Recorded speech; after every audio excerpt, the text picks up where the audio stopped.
नमस्कार, जय हिंद दोस्तों। स्वागत है आप सभी का वापस से एके सिविल एकेडमी के यूट्यूब चैनल पर। और दोस्तों, जो हमारी एक्सपेक्टेड क्वेश्चंस की बड़ी ही शानदार और जानदार सीरीज है, उसमें ये लेक्चर नंबर 36 है, आप देख सकते हो। और आज के इस लेक्चर में मैं आपसे एक ऐसे टॉपिक की बात करूंगा जिसे एमपीपीएससी का जो नया सिलेबस था 2024 का, उसके अंदर यूनिट 1 में जोड़ा गया था।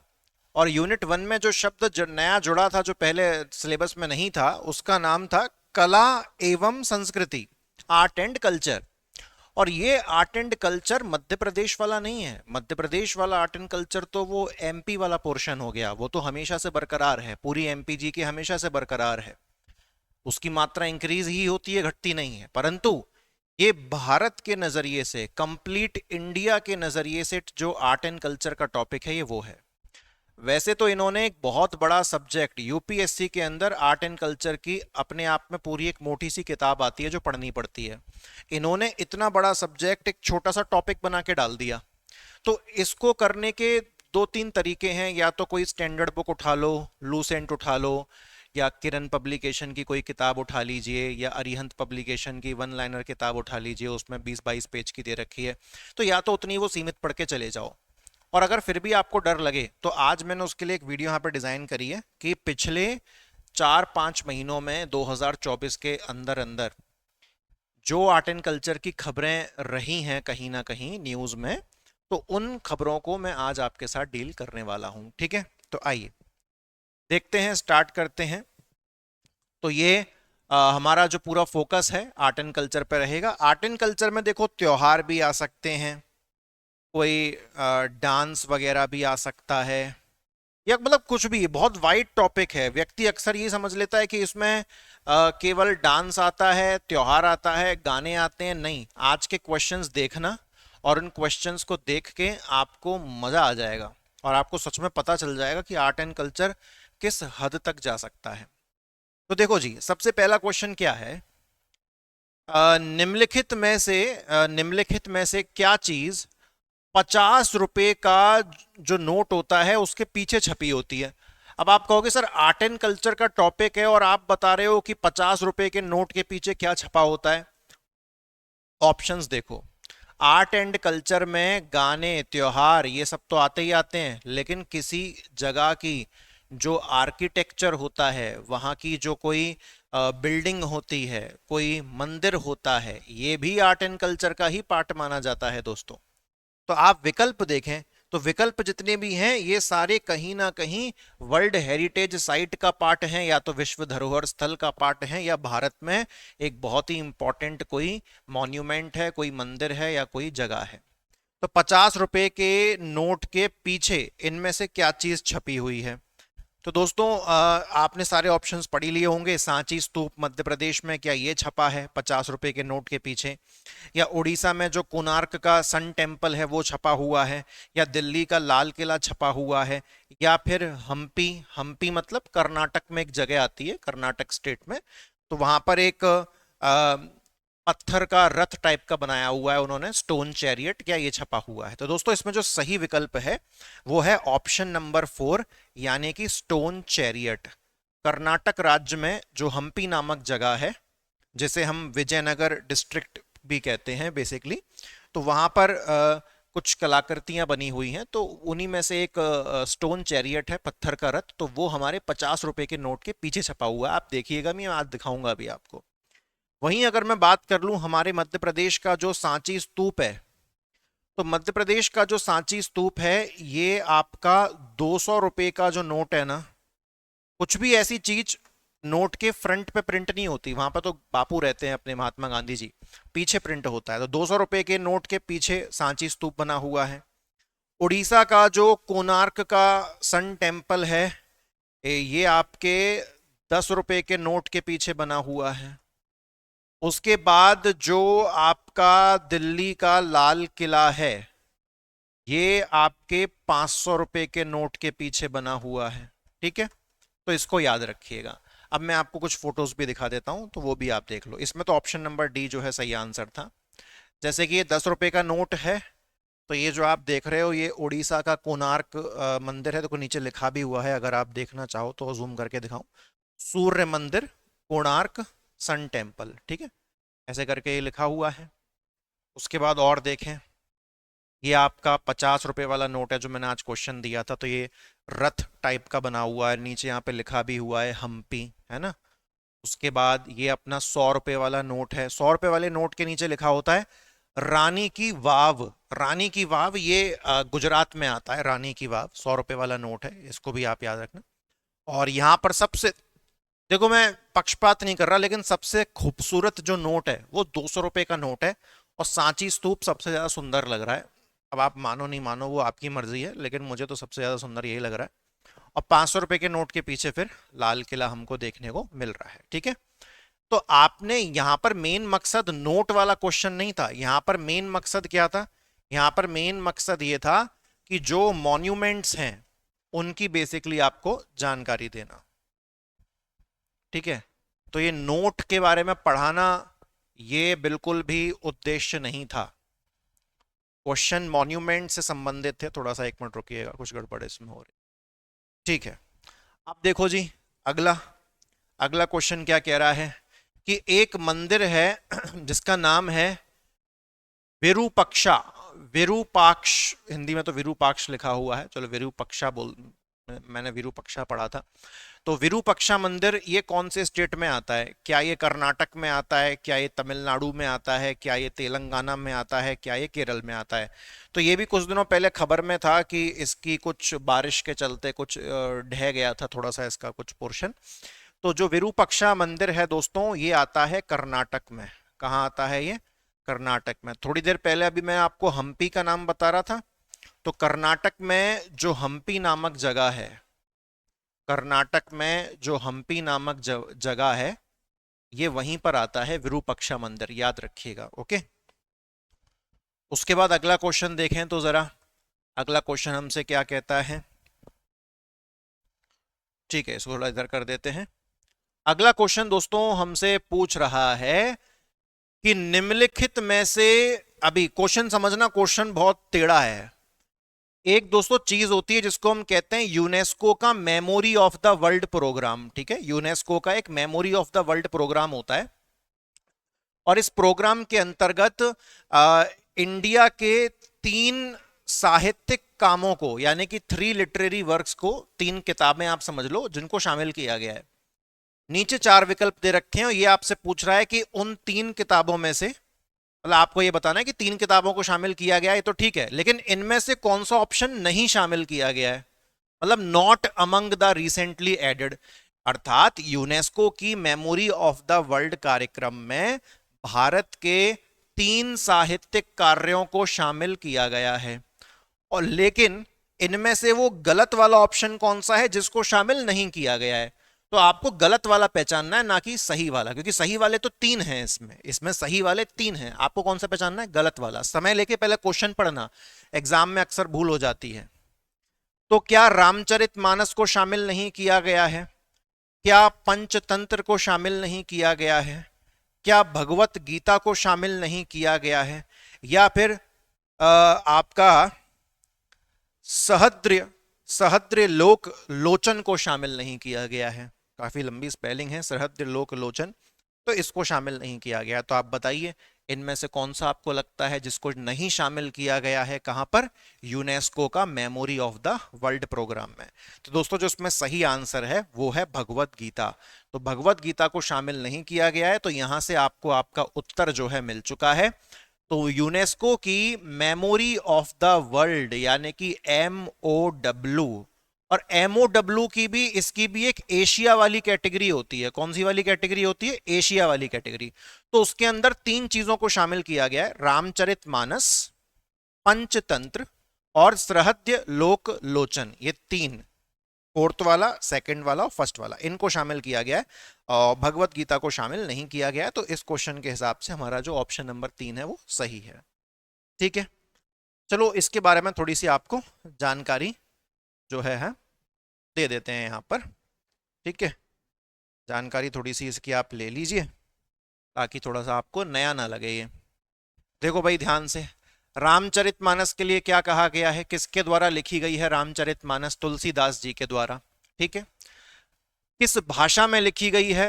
रामचरितमानस को किस भाषा में लिखा गया है? तो अवधी अवधी भाषा में लिखा गया है। रामायण के साथ मत कंफ्यूज करिएगा, ज्यादातर लोग कंफ्यूज कर जाते हैं, क्योंकि रामायण को किसने लिखा है? तो रामायण को जो है लिखा गया है ऋषि वाल्मीकि ने।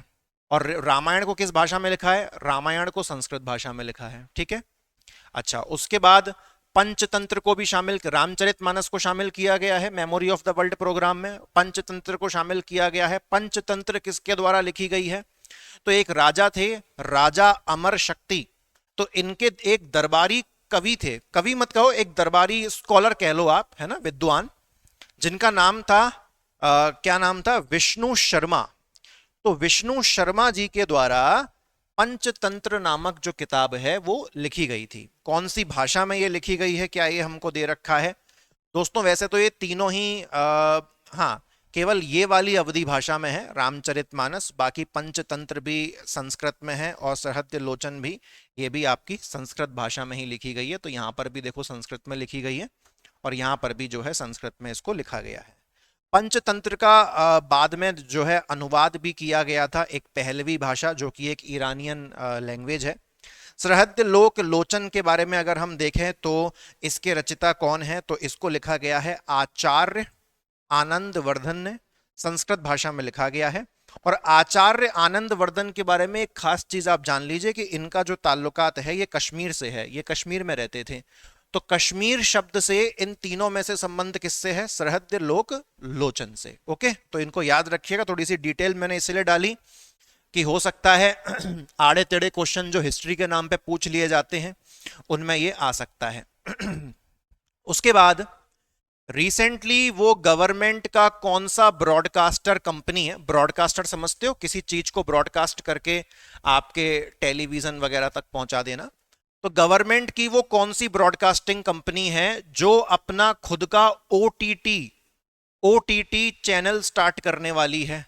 और इस ओटीटी चैनल पे भारत के कल्चर के बारे में, इंडियन कल्चर के बारे में दिखाया जाएगा। अब मुझे आप बताओ, ये क्वेश्चन इंपॉर्टेंट नहीं है, इसमें तो पूरा शब्द ही लगा हुआ है कल्चर, संस्कृति। ओटीटी समझते हो ना, जैसे नेटफ्लिक्स है, हॉटस्टार है, amazon प्राइम है, जियो सिनेमा है। तो ऐसे ही सरकार की एक कंपनी है जो अपना खुद का ओटीटी चैनल दिखाएगी, शुरू करेगी, और उस पर केवल इंडिया के कल्चर के बारे में दिखाया जाएगा, कोई भी अभद्र प्रकार की चीजें नहीं दिखाई जाएंगी। कंप्लीट फैमिली ओरिएंटेड, बच्चा भी देख सकता है, फैमिली में कोई भी देख सकता है, और आप कल्चर के बारे में सीखोगे। तो कौन स्टार्ट करने वाला है ओटीटी चैनल?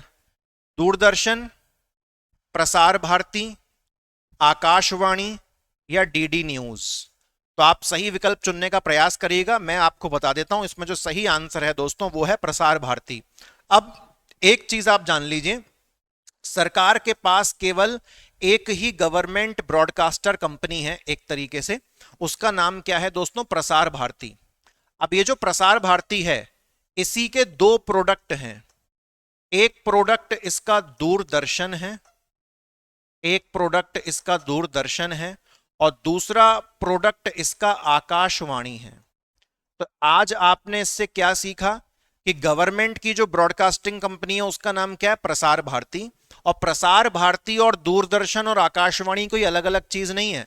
दूरदर्शन और आकाशवाणी प्रसार भारती के ही एक प्रोडक्ट है। और डीडी न्यूज आगे चल के दूरदर्शन का एक प्रोडक्ट है। तो इसीलिए बाकी सारे ऑप्शन गलत हो गए। जो सही आंसर क्या है वो क्या है? प्रसार भारती खुद अपना ओटीटी चैनल शुरू करेंगे। ओके, और इंडियन कल्चर के बारे में इसमें दिखाया जाएगा। तो कल्चर संबंधित ये 100% प्रश्न है, करेंट से भी संबंधित है और आपके सिलेबस से भी संबंधित है। उसके बाद दोस्तों यहां पर एक पेड़े का नाम लिखा है, तो मुंह में पानी ना आ जाए आपके। माता बारी पेड़ा प्रसाद। तो माता बाड़ी पेड़ा प्रसाद जो है, मतलब पेड़े का प्रसाद है, बड़ा अच्छा स्वादिष्ट पेड़ा है। तो इसको रिसेंटली जीआई टैग हासिल हुआ है। तो ये कौन से स्टेट से ताल्लुकात रखता है? आपको ये बताना है। क्या इसका ताल्लुकात बिहार से है? क्या इसका ताल्लुकात छत्तीसगढ़ से है? क्या इसका ताल्लुकात उत्तर प्रदेश से है या फिर त्रिपुरा से है? तो सही आंसर अपने जहन में आप सोचिए। मैं आपको सही आंसर बता देता हूं। सही आंसर है दोस्तों इसका त्रिपुरा। जी हाँ, त्रिपुरा का ही मंदिर है और त्रिपुरा में ही ये जो माता बड़ी पेड़ा प्रसाद है ये बड़ा ही वहां पर फेमस है। ठीक है, तो ये रिसेंटली न्यूज में था और टेम्पल वगैरह से इसका कनेक्शन था, तो इसीलिए इस क्वेश्चन को मैंने यहाँ पर शामिल किया है। ठीक है, नॉर्थ ईस्ट स्टेट्स के जो क्वेश्चंस होते हैं वो अक्सर हमको एग्जाम में देखने को मिलते हैं, तो त्रिपुरा का है ये पेड़ा प्रसाद। ओके, अच्छा, उसके बाद आगे देखें जरा, अगला क्वेश्चन क्या कहता है हमसे। ये भी बहुत शानदार क्वेश्चन है, क्योंकि ये किससे संबंधित है, ये करंट से भी संबंधित है, ये अवार्ड से भी संबंधित है और ये आर्ट एंड कल्चर से भी संबंधित है। ठीक है, क्योंकि इसमें बात किसका हो रहा है, संगीत, और संगीत को अगर आप आर्ट एंड कल्चर में नहीं डालोगे तो फिर किस चीज को डालोगे। तो रिसेंटली दोस्तों 2024 के संगीत कला निधि अवार्ड जो है दिए गए थे। ये जो संगीत कला निधि अवार्ड है ये मद्रास संगीत अकेडमी के द्वारा जो है ये दिए जाते हैं, संगीत कला निधि अवार्ड।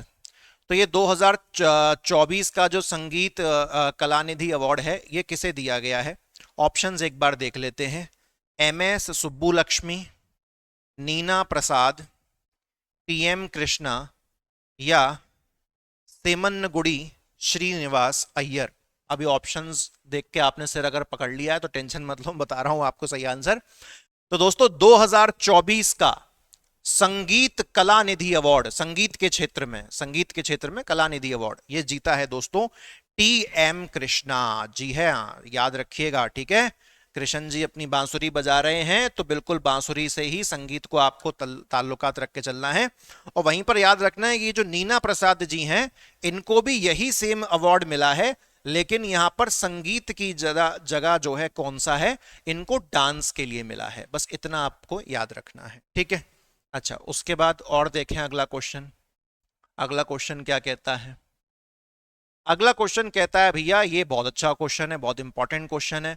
मतलब रिसेंटली जो हमारी प्रेसिडेंट हैं, राष्ट्रपति जी हैं श्री द्रौपदी मुर्मू जी, तो उन्होंने क्या है संगीत नाटक अकेडमी अवार्ड 2023 जो है दिए थे। तो काफी सारे लोगों को प्राप्त हुए, तो मध्य प्रदेश की 3 विभूतियों को, यानी कि मध्य प्रदेश, ओ यही तो क्वेश्चन था यार। आज 36 लेक्चर हो गए, पहली बार मुझसे मिस्टेक हुई है कि मैंने आंसर बता दिया, है ना, मैं ज्यादा एक्साइटेड हो गया। चलो क्वेश्चन सुन लो कि संगीत नाटक अकेडमी अवार्ड 2023 मध्य प्रदेश की तरफ से कितने लोगों ने जीता है। तो 1, 2, 3 या 4। तो दोस्तों जवाब हमने दे ही दिया था, आंसर क्या है, 3 लोगों ने, मध्य प्रदेश की तरफ से 3 लोगों ने संगीत नाटक अकेडमी अवार्ड 2023 जीता है और प्रेसिडेंट के हाथों जो है ये अवार्ड दिया गया था। मैं आपको इन तीनों के नाम और इन तीनों की शक्ल दोनों ही, सारी चीजें मैं आपको दिखाऊंगा। तो यहाँ पर देखिए, मैंने यहाँ पर लिखा हुआ, इनको तो आप जानते ही होंगे, इनकी आपने शक्ल बहुत सारी मूवीज में देखी होगी। नाटक अकादमी पुरस्कार 2023, तो रंगमंच के क्षेत्र में, रंगमंच मतलब एक्टिंग वगैरह के क्षेत्र में 2 लोगों को मिला है, श्री अनूप जोशी जी और दूसरे हैं श्री राजीव वर्मा जी। और संगीत के क्षेत्र में किसे मिला है, सुश्री कलापिनी कोमकली जी को मिला है। तो ये 3 लोगों के नाम हैं, इनको आप याद रखिएगा। मध्य प्रदेश का नाम इन्होंने रोशन किया है और नाटक अकादमी पुरस्कार 2023 में मध्य प्रदेश की 3 पर्सनैलिटीज को, 3 विभूतियों को जो है अवार्ड मिला है। ठीक है, क्योंकि नाम बता दे तो आपको याद नहीं रहता, चेहरा दिखा दिया तो हो सकता है लंबे समय तक याद रहे। दोस्तों फिर अगला क्वेश्चन देखिए, ये अभी रिसेंटली न्यूज में काफी चल रहा था, तवी फेस्टिवल, तवी महोत्सव, ये यहां में इनमें से किसका फेस्टिवल है। खत्म, simple question, MPPSC style question, लगे भी सीधा सा, सिंपल सा, ऑप्शन भी सिंपल से, लेकिन फिर भी ना बने, तो ये उसी कैटेगरी क्वेश्चन है। तवी फेस्टिवल रिसेंटली न्यूज में काफी था, तो ये कहां का है, लद्दाख, जम्मू एंड कश्मीर, असम या उत्तराखंड। तो लगाइए, अगर नहीं है तो तुक्का लगाइए। इसका सही जो जवाब है दोस्तों वो है जम्मू एंड कश्मीर। जम्मू एंड कश्मीर का है तवी महोत्सव। आप मुझे कमेंट में आंसर में लिख के, जैसे हमेशा बताते हैं वैसे बताइएगा कि ये जो तवी महोत्सव है ये कितने दिन तक चलता है, कितने दिनों का महोत्सव है, तो ये आपको मुझे कमेंट सेक्शन में बताना है। उसके बाद अगला क्वेश्चन देखें दोस्तों, ये बहुत शानदार क्वेश्चन है। क्वेश्चन क्या पूछा गया है आपसे, इंस्टीट्यूट का नाम पूछ रहा है, संस्थान का नाम आपसे पूछ रहा है, और ये संस्थान क्या करने वाली है, तो सुनो। देखो, वैसे जब हमारे देश में जनगणना होती है, सेंसस होता है, तो किस देश के किस कोने में कौन सी क्या भाषाएं बोली जाती हैं, कौन सी रीजनल लैंग्वेज बोली जाती हैं, क्षेत्रीय भाषाएं बोली जाती हैं, तो सबकी लिस्ट बनाई जाती है। परंतु वो एक तरीके से सेंसस का एक छोटा सा रूप है। लेकिन अब क्या देश में होने की एक मांग है, खास तौर पे एक ऐसे इंस्टीट्यूट के द्वारा, कि साहब देश में जितनी भी भाषाएं बोली जाती हैं गली मोहल्ले में, जैसी जैसी जो जो लोकल लैंग्वेजेस, उन सब का एक पूरा सर्वे किया जाए। तो इस सर्वे को हम लोग क्या बोलते हैं, इस सर्वे को हम लोग बोलते हैं लिंग्विस्टिक सर्वे, यानी कि आपका भाषाई सर्वेक्षण। क्या बोलते हैं, भाषाई सर्वेक्षण। कि हिंदुस्तान में कहां कहां किस कोने में कौन सी भाषा बोली जाती है, उसका पूरा एक सर्वे तैयार करना है। और जब सर्वे तैयार हो जाएगा तो इसको एक बुक के अंदर स्टोर कर दिया जाएगा। बुक का नाम बहुत ध्यानपूर्वक सुनिएगा, बुक के नाम को हम कैसे जानते हैं, भाषा एटलस, इंग्लिश में कहते हैं लैंग्वेज एटलस। तो इस किताब के अंदर उस पूरे सर्वे की डिटेल डाल दी जाएगी कि भारत के किस कोने में कौन सी भाषाएं बोली जाती, मतलब डेडिकेटेड है भाषाओं के ऊपर, लैंग्वेजेस के ऊपर ये पूरा सर्वे किया जाएगा। तो किस संस्थान के द्वारा किया जाएगा वो आपको देखना है। और मैं समझता हूं कि मैंने इसके ऑप्शंस में बैंड बजा दी है, तो मैं हाथ जोड़ के आपसे माफी मांग लेता हूं। आज मैंने दो गड़बड़ कर दी। एक तो मैंने आपको वो 3 विभूतियों का आंसर बता दिया, और यहां हमने पूरी बैंड बजा दी है। और ये 2 क्वेश्चन मैंने आपको आंसर आउट ही कर दिए, तो आप समझ गए ये ऑप्शंस गलत हैं, और जो सही ऑप्शन है वो क्या है। अरे यार, ये 2 क्वेश्चन मेरी गलती नहीं, ये 2 क्वेश्चनों के अंदर ही कुछ ऐसी आग थी, ये चाहते थे कि इनको ऑप्शंस में तोला ना जाए, इनका आंसर तुरंत निकल के आया। तो इट्स नॉट माय मिस्टेक। तो आपको सही आंसर मिल गया भैया। इस इंस्टीट्यूट का नाम क्या है, Indira Gandhi national centre for art, Indira Gandhi राष्ट्रीय कला केंद्र। इस इंस्टीट्यूट के द्वारा पूरे भारत में भाषाई सर्वेक्षण, लिंग्विस्टिक सर्वे किया जाएगा, और फिर इसको एक किताब के अंदर स्टोर कर दिया जाएगा। लैंग्वेज एटलस नाम की ये किताब है। ठीक है, चलो एक क्वेश्चन का आंसर तो मैंने आपसे वो पूछा था कि जो तावी महोत्सव है जम्मू एंड कश्मीर का, वो कितने दिन का महोत्सव है। अब एक चीज मुझे आप ये और बताना कि ये जो इंदिरा गांधी वाला जो इंस्टीट्यूट है, नेशनल सेंटर फॉर आर्ट्स, इसकी लोकेशन क्या है, कहां पर है ये इंडिया में। तो इन 2 क्वेश्चन के आप जवाब देना, और आज का लेक्चर दोस्तों हो जाता है समाप्त। तो thank you very much. I hope कि आप लोगों ने एंजॉय किया होगा शॉर्ट एंड स्वीट लेक्चर। और बेसिकली सीरीज की जो कहानी है ना, आपको हजारों, 10,000, 5,000 क्वेश्चंस करवाना नहीं है। बेसिकली आपको खुद भी सिखाना है कि आप खुद अपने लेवल पे कैसे काम कर सकते हो, कैसे आप क्वेश्चंस को पता लगा सकते हो, कैसे स्टडी करनी चाहिए, कौन से टॉपिक को कहां कहां से प्रिपेयर करने के लिए रेडी रहना चाहिए। तो ओवरऑल कहते हैं ना कि क्वेश्चंस, कि काश कोई हमको क्वेश्चंस बनाना सिखा दे, क्वेश्चंस कैसे बनाएं, कैसे उसको प्रेडिक्ट करें। तो पूरा एक जर्नी है ये, सेल्फ प्रिपरेशन की आपको एक पूरा पर्सनैलिटी डेवलपमेंट कराएगी प्रीलिम्स के नज़रिए से। तो उम्मीद करता हूं कि इसके पहले के 35 लेक्चर भी आपने ज़रूर जो है देखे हों, और बहुत ही अच्छे। लास्ट इनफैक्ट जो लास्ट 2-3 लेक्चर रहे वो तो काफ़ी शानदार रहे। तो मुलाकात करता हूं आपसे एक और वीडियो में, और थैंक यू वेरी मच। जय हिंद, टेक केयर।